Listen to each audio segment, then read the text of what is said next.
అరెవ్వా మొగ దొంగలకు ఏ మాత్రం తీసిపోతలేరు కదా మన మైలామణి దొంగలు కూడా.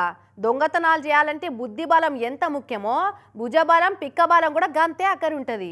ఇక మన ఆడోళ్ళ తాను ఎంత బుద్ధి బలం ఉన్నా భుజబలంలా మొగోళ్ళతోటి పోటీ పడలేం. గందుకే చోరకళా రంగంలో మన మహిళల ప్రాతినిధ్యం తక్కువ ఉంటుంది. మరి ఆడోళ్ళంటే అబలలు కాదు సబలలే, మేము సైతం చోరకళలో ముందుంటాం అని చూపిస్తుంది ఈ మైలక్క.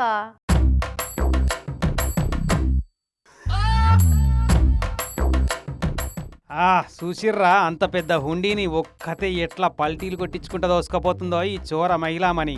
నిర్మల్ జిల్లా కుబీర్ మండలం పాడి బి అనే ఊళ్ళో ఉన్న రాజరాజేశ్వర స్వామి గుడి ఇది.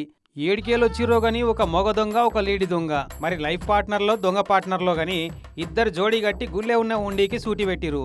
స్టీల్ రాడ్లకు కట్టిన చైన్లతోని కట్టిన తాళాన్ని వలగొట్టి ఇక ఇద్దరు గుడి మెల్లగా సప్పుడు కాకుండా హుండీని బయటికి లేపుకొచ్చిర్రు.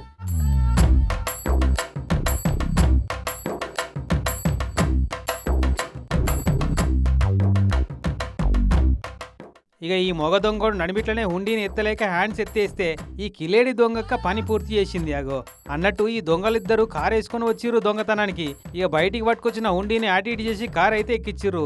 అంతా సక్సెస్ఫుల్ గా పూర్తయింది అనుకొని రయ్యన దూసుకపోతుంటే మహాగ్రహం అనే ఊరికాడ వీళ్ళ కారుకు శనిగ్రహం పట్టుకుంది. కంట్రోల్ తప్పి చెట్టుకు గుద్దుకుందట కారు. ఇక తొవ్వంట వచ్చేటోళ్ళని చూసి ఆడికెళ్ళి పరారయ్యట. అరే మనల్ని చూసి పారిపోతున్నారేంది, ఈ కథెట్లనో ఉంది అని పోలీసు వాళ్ళకు ముచ్చట చెప్తే 3 టీంలను పెట్టి ఈ దొంగ జంట జాడ కోసం ఎంకులాడిస్తున్నారట. కానీ ఏమన్నా స్కెచ్ చేసిరా, హుండీల తాళాలు ఇరగొట్టి సొమ్ములెత్తుకపోవడు, హుండీలను పక్క పట్టున్న చెట్ల పొదలకు గుంట పోయి ఊడ్చుకపోవడు చూసినాం గాని ఏకంగా హుండీనే మాయం చేద్దామని చూసిరంటే వీళ్ళు మామూలు దొంగలు కాదు. ఛాన్స్ ఇస్తే ఏటీఎం మిషన్లనే మింగే రకాలు. కానీ సోలోగా ఇంత పెద్ద హుండీని లేపుకపోతుందంటే ఈ దొంగ మైలక్క ఏం తింటుందో కదా.